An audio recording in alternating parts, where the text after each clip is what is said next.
What is going on, world? What's up, YouTube? It's Zero here. Today I'm bringing you guys a brand new episode of the 8 Below Show. Welcome everyone to 8 Below, the best gaming related show here on YouTube. And in today's episode, we have a lot of stuff to talk about, so let's get into it. Destiny 3 is a game that I think a lot of people in the Destiny community are looking forward to, kind of that next continuation of the franchise. But even more so than that, I think a lot of fans of the franchise are excited to see what Bungie can do when they're not under the microscope of Activision and they're kind of just doing their own thing. So in this first topic of the show, I want to talk about where is Destiny 3 and when can we maybe expect to see this game release for all of us to play. So let's talk about it. In an article that was written by Dalton Cooper of Game Rant, fans and analysts alike have speculated that Bungie will release Destiny 3 in 2020, perhaps alongside the Xbox Series X and PlayStation 5 consoles. However, it appears as though Bungie is not ready to move on from Destiny 2 just yet. The Destiny 2020 Director's Cut post from Bungie suggests that the studio will be focused on Destiny 2 throughout 2020 and even going into next year. So fans shouldn't expect to see Destiny 3 until 2021 at the earliest. The Destiny 2020 Director's Cut post discusses Bungie's goals for Destiny 2 this year. In the post, the development team states that it will focus on aspiration throughout 2020 and into 2021. This means that the team will work on adding content to Destiny 2 that aims to make the player feel hope or ambition of achieving something, as Bungie feels aspiration is the driving force behind why people continue to play Destiny 2. So look, guys, couple of things here. Destiny 3, obviously it looks like we're not going to see Destiny 3 at any point in 2020 and potentially not in 2021 either. But here's what if I'm Bungie at this point, I'm all hands on deck on Destiny 3. And here's why. Destiny 1 and 2, you can look at those games and kind of feel how you want about them. But the fact of the matter is that they just weren't quite as popular, even though they have a very passionate fan base. But I think that people feel that they didn't reach their full potential because they were underneath that microscope of Activision. And now that they're on their own, I would have all hands on deck if I was Bungie to get Destiny 3 made and kind of really show the world what it is they're working on. Now, obviously, you don't want to rush these things, but it sounds like they are still kind of focused. Their team is focused on Destiny 2 and probably obviously working on Destiny 3. But I would be a little bit more talking about, yes, Destiny 3 is coming. They released just an image of it, just a logo, something along those lines. And then they don't give out a release date until it's much closer, kind of like what the Elder Scrolls did, of course, over at Bethesda. Something similar to that, just to keep fans excited that they know a Destiny 3 is coming, as well as that they can continue updating Destiny 2 so that people can, continue playing that game in the hype and build up to Destiny 3. That's what I would do if I were Bungie, so I don't really agree with this. The current strategy they have as far as with Destiny 3 coming out, because they haven't even announced that it even exists at this point. So, what it really comes down to, guys, is that Destiny 2, even though they are continuing to update the game, it just kind of feels like, look, we all want to see what you guys can do when you're not under a microscope and you don't have to really kind of tell your every move to an overseeing power like Activision. Even though I think Activision, I've had a lot of criticism of Activision in the Bungie split, because I think Bungie is actually going to have a much harder time now really promoting Destiny without having a huge publisher like Activision right there to help them. I just think that the two sides did not get along whatsoever, and that's why the split ended up happening. Now, part of the way that Bungie is hoping to bring aspiration back to Destiny 2 is through the return of the Trials of Osiris. Like past iterations of the game mode, the Trials of Osiris will allow Destiny 2 players to unlock special rewards. This includes Year 1 Trials of Osiris armor, along with new rewards that players will be able to unlock by participating in the trials. So I think Trials of Osiris, this is great that this is obviously coming back. It's going to keep fans coming back to the game. And that's because of Bungie's 5-year plan for Destiny 2. While it's possible Bungie will divert from this vision, if it doesn't, that would mean that Destiny 3 wouldn't launch until 2022.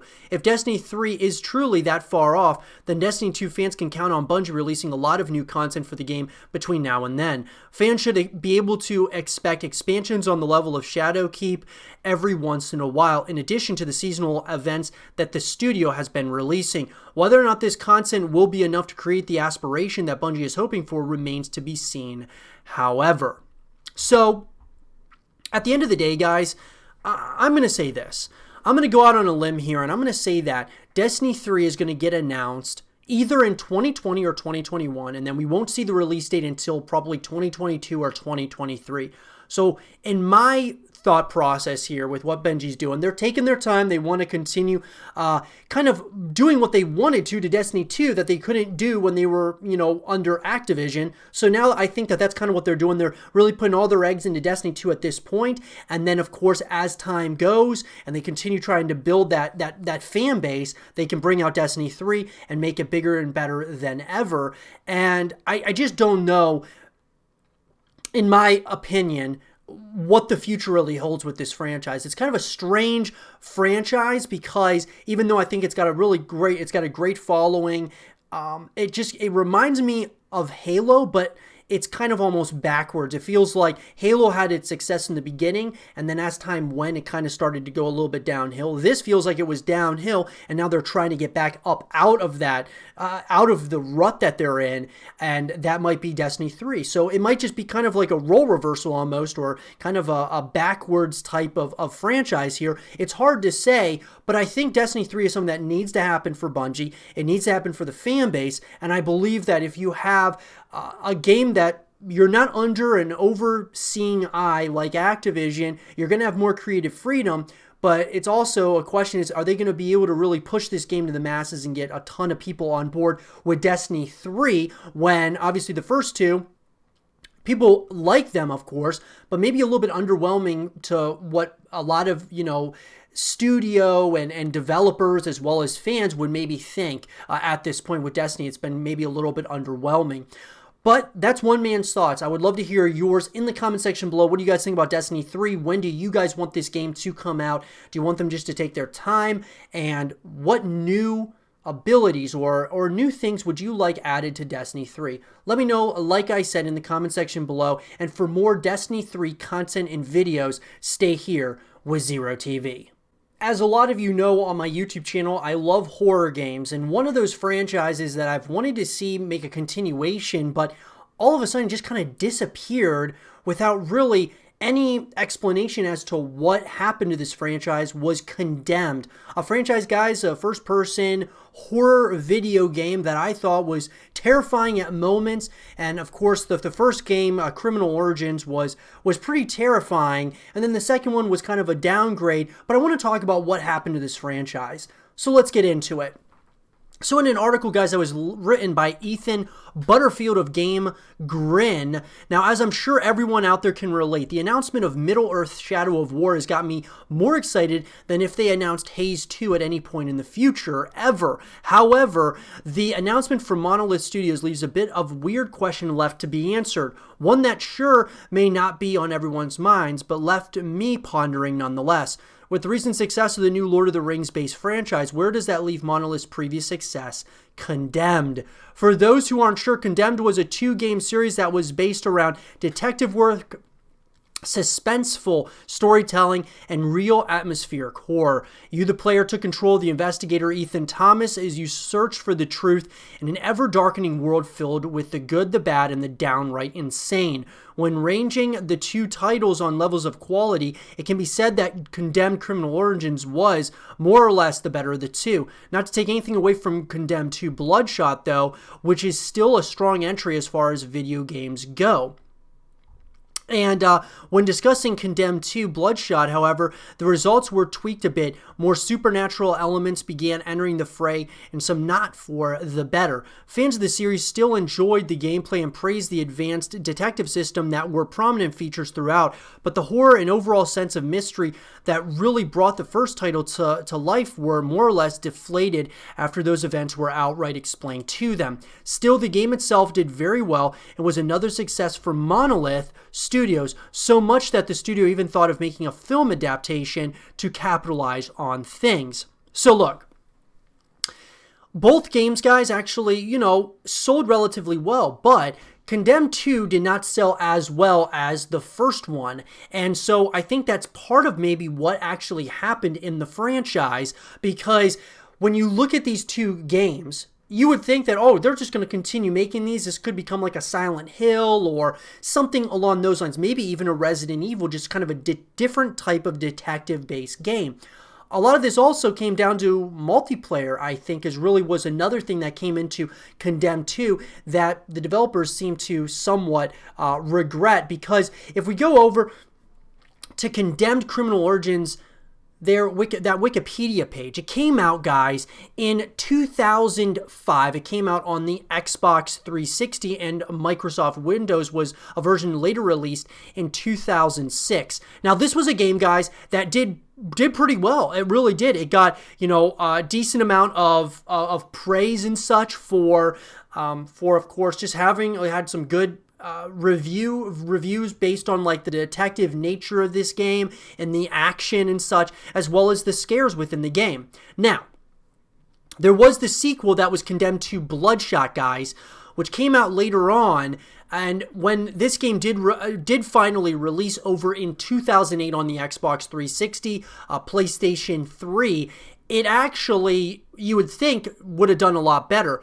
But when you look at the rumors about a sequel that had circulated since Condemned 2's release, however, it had been doubtful that a Condemned 3 would ever occur. One of the Condemned series previous developers stated in an interview with video game website NeoGAF, sadly, it will never happen. Condemned 2 just didn't sell enough copies. It is sad that Condemned 2 got caught up in the everything needs multiplayer. We could have really used the staff on multiplayer to make the single-player campaign amazing. There was some good ideas of where to take the game. I've always wanted to do a reboot and just play Condemned 2 off as a bad hangover and have Thomas closer to what he was in Condemned Criminal Origins. Monolith co-founder and former CEO Jace Hall currently holds the rights to the Condemned series, and on January 31st, 2015, he expressed his interest on Facebook to find the right indie developer team to take over the franchise and move it forward. So look, guys, not all is doom and gloom for this franchise. What happened was, it seems that it didn't sell enough copies, right? As far as the second Condemned is concerned. Now, I don't like the excuse that everything needs multiplayer. Well, look, multiplayer, having more ways that you can connect with the franchise is going to bring people back to the game. So I think them doing a multiplayer was the right thing to do, but maybe they should have waited longer before releasing it, make sure that the story's where they wanted it to be, because he's saying that we could have really used the staff on multiplayer to make the single-player campaign amazing. Well, why didn't you just take the team that you had on campaign and just wait until it was fully ready and you thought it was really good? Same thing with the multiplayer. A lot of games, I feel like they rush the games out too quickly, and that might have been a case of Condemned 2. But having multiplayer, having co-op modes, having a campaign is the best way. Having a full package deal that you can sell for $60 to just consumers is the way to go, because it brings people back to the franchise. Let me know what you guys think about that in the comment section below. But ultimately, guys, what happened to this franchise, I believe, was Condemned Criminal Origins was very good. It was a very new kind of idea, similar, to games like Silent Hill or, even Resident Evil. And then, of course, you had the second one, which was a downgrade on multiple fronts, but it also just didn't sell enough copies.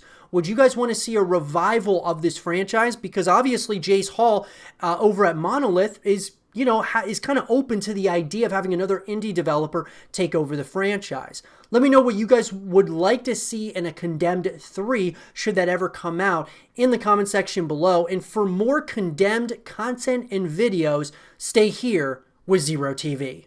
Final Fantasy has always been super intriguing to myself. Even though I'm not the biggest fan in the world of the franchise, I can certainly respect what they've built over time. Final Fantasy, guys, I want to talk about in this segment of the show because I want to talk about a gaming franchise that is one of the most consistent video game franchises of all time. And I don't think there's really any debate about it. So let's talk about it. So guys, look. Final Fantasy has never been one of those franchises that I play religiously or that I play every single game that comes out. I've had friends of mine, cousins of mine, who are really big into the franchise. I've watched them play. I've played myself some of these additions to the franchise. But what really gets me about this franchise is how consistent they've been. Now, every single game, it seems like they're just raising the bar consistently every single time they bring out a new Final Fantasy. And up to this point, they have 15 Final Fantasy games amongst many different film adaptations. They have a number of, of course, expansions and things of that nature. I want to talk about, this is a gaming franchise that dates back to 1987, guys. And they have had a number of additions to the franchise that have come up as time's gone, and our latest one was back in 2016, which I think a lot of questions lie, are they going to be making more soon? Because it's been a number of years since they made a Final Fantasy game. I know a lot of people would love to see a continuation. They're doing a lot of remakes and things of that nature, so that's probably what's keeping them busy. But I think a lot of us want to see the continuation of this franchise just because of how consistent they've been. It's really impressive. Now, what I will say is that I compare what Final Fantasy has built to what Call of Duty is building. Because Call of Duty, guys, when we talk about consistency, whether you like all the games or you don't, some of the games you don't like or you don't like any of them at all, you have to respect what Call of Duty's done. And I think Final Fantasy is second to Call of Duty when we talk about consistency in video games. Call of Duty has been coming out with a new game every single year, and they're consistently trying to, raise the bar as they go. They might have some hiccups along the way, some games that aren't quite as good, but every year you can be assured you're going to get another Call of Duty game. Final Fantasy, guys, between 1987 and now, you're talking 15 games, probably going on 16 games at this point. And so that stretch of time is longer than that of Call of Duty, because this is, of course, with Final Fantasy dating back to 1987. So what I'll say is this.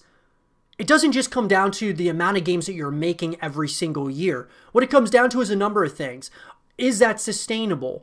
Is these games consistently raising the bar over time? And I think we can say with Call of Duty is, sure, they've had certain, slumps along the way, but they've been consistently going up over time. The same can be said with Final Fantasy. You might have a game or two that don't do quite as well as the rest, but it's consistently, the franchise is constantly growing over time, and with time is coming bigger fan bases, more revenues for the developers and the publishers. And overall, guys, these are stories that we can play for, for generations to come as these continue. I think Final Fantasy, similar to Call of Duty, is a franchise that needs to continue. It's not one that should slow down anytime soon, should just, end at any point. I think doing remakes is a great thing for Final Fantasy, but I also want to see continuations of the franchise. You look at a number of Final Fantasy fans, and the amount of hours that they've put into the games is unreal. I mean, it's unprecedented to a lot of other games out there. It's a very passionate fan base. People absolutely love this style of games. And like I said, you've had so many remakes. You're having spin-offs. You're having sequels to this franchise that really keeps people coming back to the games and continuing to play these remakes and these sequels and these spin-offs. The question is Final Fantasy going to slow down at any point? Or are they just going to continue similar to Call of Duty? Just keep on moving forward, moving ahead? Because what I can say, guys, as I said, this is one of the most consistent video game franchises of all time.